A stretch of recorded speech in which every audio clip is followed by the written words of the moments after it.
Good morning, Joey Only here. Yep, that's me. I'm one of the weirdest guys you'll probably ever meet. And here I am to talk about weather again today. My back tooth broke 2 nights ago. And now every time I talk, my tongue rubs against the sharp edges. And I hate it. And basically, life isn't worth living anymore. So we'll see how many more videos I got in me. Please subscribe to the channel, because you never know. Maybe I'll get my tooth fixed and feel like living some more. Okay, the big news over the last week was the avalanche threat through BC. There hasn't been a whole lot of weather news on top of that. And that avalanche threat has gone down some. We see it's considerable in some of the eastern mountains, the Cordillera there. It's hard to say Cordillera because of my tongue and my teeth. And we have a couple new incidents down in, look at this, in the lower mainland sort of area in Whistler. We'll talk about that in a second. All in all, the avalanche danger threat has been going down, but that may change with some of the snow coming to southern BC this weekend, although I don't know if the interior will see a lot of the snow, so I'm not predicting a big snowfall event this weekend. However, on the coast, it might be a different story, and we'll talk about that really deep and heavy low that's hitting the U.S. coast that we will be feeling the effects of. Avalanche Canada, stop being so annoying. The backside of Whistler Mountain, it's near Flute Summit, this avalanche was. There was 3 people in the group. The small wind lip on a northwest aspect. It's hard to say aspect because of my teeth. An associated convexity slid when skier rolled over the top. So nothing too crazy happened, thanks goodness. If I had one request for Avalanche Canada to fix this site, it would be to make the incidents easier to click on instead of having to click on it 6 times to have it zoom in. So it would be really nice if it was just one click and bam. So here we have near Coquihalla Summit, Markhor. 3 people in the group, Sunday, January 1st. One person was caught up in this avalanche, but they were not buried, so that's really fortunate. I mean, look at the chunkiness of that snow slabs. I mean, that is really telling about the avalanche conditions in general. You see how it broke off in big slabs, basically, and slid down. Don't be in this kind of country right now. I mean, maybe it's better than it was a week ago, but still, I mean, that's all the evidence you need to see right there to know that a very, very large, devastating avalanche can happen in many places right now. Like, I've had to click on this thing 8 times to get to the South Molars Avalanche. So this is near Kicking Horse Mountain Resort. Skier went 2 laps in the second gully at South Molars with no noted signs of instability. They traversed over the third gully for the third lap.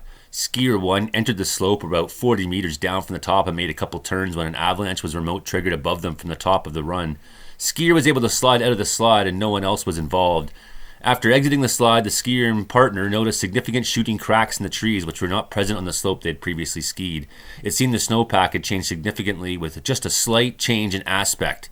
The avalanche was size 2 with 60 centimeter crown, 70 meter width, and ran full path 300 meters down slope. Now, this is looking down to where the skier had exited the slide. Crown of the avalanche, entry point of the skier was just outside the lower left of this image. Again, you just see how big that whole slice that just chunked off was.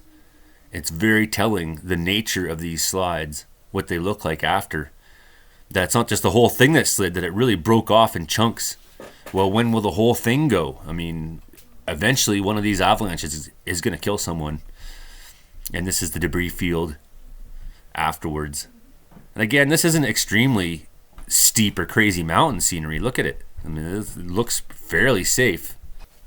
Then near Emerald Lake, the Alberta side of the Rocky Mountains, just 2 people in the group. One was caught, partly buried. They triggered a convex roll and was carried 40 meters in the trees, sustaining life-threatening injuries. 4 more skiers in the area witnessed the slide and skied over to assist and dig out and provide first aid, while notifying authorities as well. Avalanche was categorized as 20 meters wide, 200 meters long, and 80 centimeter deep on basal facets and rocks. One of the people was caught but not injured. So this is up to where the fracture was from where the patient was resting. And here's a view from the helicopter. Again, these aren't the craziest looking mountain scenery you've ever seen. I mean, it gets much steeper out there than this, but it's happening. And yeah, there you go. Very lucky that person survived. Arg! I gotta click on it 8 times. Stop it, Avalanche Canada. Today's weather is the same as yesterday's. Upper trough weakens as it hits the coast this morning. The next low pressure system will brush through the coast starting tonight and into Thursday. More precipitation and stronger mountaintop winds are expected with this next system. Freezing levels are rising. On Thursday, 4 p.m., you can expect the low pressure system moving close to the BC coast will bring rain to lower elevations and snow to higher elevations. Freezing levels near 1,400 meters. Mountaintop winds over Vancouver Island, 40 to 60 kilometers an hour. Due to stratus clouds and high cirrus clouds ahead of the system, mountaintop winds are light in the BC interior and partly cloudy. Strong surface outflow winds easing to moderate in the morning up in the Yukon and South Klondike. And here we just get a quick look at this low pressure system that's coming into the coast. And look at that, down to 960 millibars. Most of its fury is going to end up going, well, as you can see, the California coast, Oregon, getting a lot of that moisture wrapping up and around. Frankie McDonald's been saying Los Angeles has been getting heavy rain lately, and this is obviously the case. And this is going to impact British Columbia.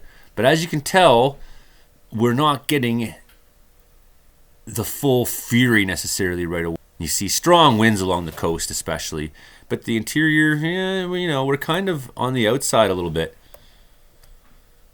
And you look at where the precipitation is going to be. We're talking southwest BC, Thursday, 7 a.m. Some of this will make its way into BC over the coming days, and there is a bit of a snowier situation ahead, but I would not say we're really heading into heavy snow time. We got 2 lows there kind of converging, so that will keep things kind of going. And there's a bit of an atmospheric river once again trying to form, although much weaker than some of the ones we've been seeing. And you see most of that precipitation is really hanging in Vancouver Island, the coast mountains. A little bit of precip up in what you would call Haida Gwaii. This is how it's going to look for the weekend. Mostly a coastal story. And look at some of those values. I mean, that's those orange colors and yellow colors and green colors. That indicates very, very, and you see the wind whipping around. So I'm sure Haida Gwaii getting those strong southerlies. Whenever you see that kind of setup, you know Haida Gwaii is going to just get hammered with heavy winds. So, I mean, if you got ferry sailings you're going to be going through the next couple days, you might want to have a look at that. Whereas, the Vancouver Island ferries kind of be on the outside of this wind event. It seems to really be skirting along Vancouver Island. And we do get a little bit of snow coming into northern BC. Again, not substantial, not heavy. Most of this low is sliding up the coast and affecting the coast. So for the most part, we continue to have warmer weather and life's pretty good. I mean, this is January and it feels like the end of February right now in BC, and I'm not complaining at all. After that last cold snap, I don't want to see minus 30 again this year. And I'm a tough mountain man. I really enjoy bad weather, but when I wake up and it says minus 44 on the outside, and my water's freezing and my house is freezing and my doors were freezing shut. I mean, it was ridiculous. Southern BC Saturday at noon, so a little bit of heavier snow in there for you. Maybe there'll be some snowfall warnings, maybe, but you see that low has really moved up the coast by now, and this is just stuff sort of dragging in behind. And you got the secondary low down there that's spinning along and still hitting California. So California going to be getting a lot of snow. I mean, we had my video the other day, I talked about that 10 feet of snow in some places, maybe in the California mountains, as well as there was tornado activity in Alabama yesterday, some very strong tornadoes. So all those predictions I made on here did come true. Please do me a favor, hit subscribe and hit like, and keep coming back to see my videos and stuff. Low developing on Sunday, right in the middle of the prairies. Nothing too crazy once again. A little bit low, 1,000 millibars. But again, we're not seeing the quality of storms we've been seeing. And here, we'll just sort of zoom out and we'll talk about Ontario getting some of that same garbage it's been getting, right? And this has been going on this is Monday the 9th now, but you can see by these lows up above, Ontario's got a crappy weather week coming up ahead. And look at this low off. Anybody sailing out in the ocean right now, but in the Atlantic is really in for some heavy weather. So several lows lining up along the coast next week. So that's kind of how things look for the next week. And you see Monday, another strong low hitting California. I think it's California who's really getting the weather story this next week. Maybe out of everyone in North America, besides people who've obviously faced tornadoes. That's terrible. So I'm Joey Only, the Cariboo Weather Dude. Please keep coming back to my channel. Please keep supporting me. I really appreciate it. And hey, I hope you have yourself a really great day. Tomorrow we'll have the meteorological report with Frankie McDonald right here on my channel. So make sure you tune in to see Comedy Plus Meteorology, your show about how much the weather sucks in Canada. And suck it does indeed. Okay, I'm Joey Only. We'll talk to you next time. Thanks, everyone. Bye now. Say hi, Joey Only. Hi, Joey Only. How are you doing? How are you doing? I'm Frankie McDonald. You're listening to the meteorological weather report every Thursday night at 7 p.m. Pacific time, 9 p.m. Pacific time. At 11 p.m. Atlantic time, 7 p.m. Pacific time, Joey Only Show Cariboo Weather Dude on his YouTube channel, Joey Only Cariboo Weather Dude, every Thursday night at 11 p.m. Atlantic Standard Time, 7 p.m. Pacific Standard Time. Joey Only is a firefighter and fights fires as well as British Columbia. Joey Only is a really nice guy. He's a really nice guy. And Joey Only fights fires. And I'm on the radio and Joey Only Show, and including me in it. It's on 80 CFUR 88.7 FM radio station in Prince George, British Columbia, and CAUW 95.9 FM radio station, Winnipeg, Manitoba. Joey Only is a really nice guy. I'm Frankie McDonald. You're listening to the meteorological weather report on every Thursday night at 7 p.m. Pacific Standard Time, 11 p.m. Atlantic Standard Time. Say hi, Joey Only. Hi, Joey Only. See ya, Joey Only.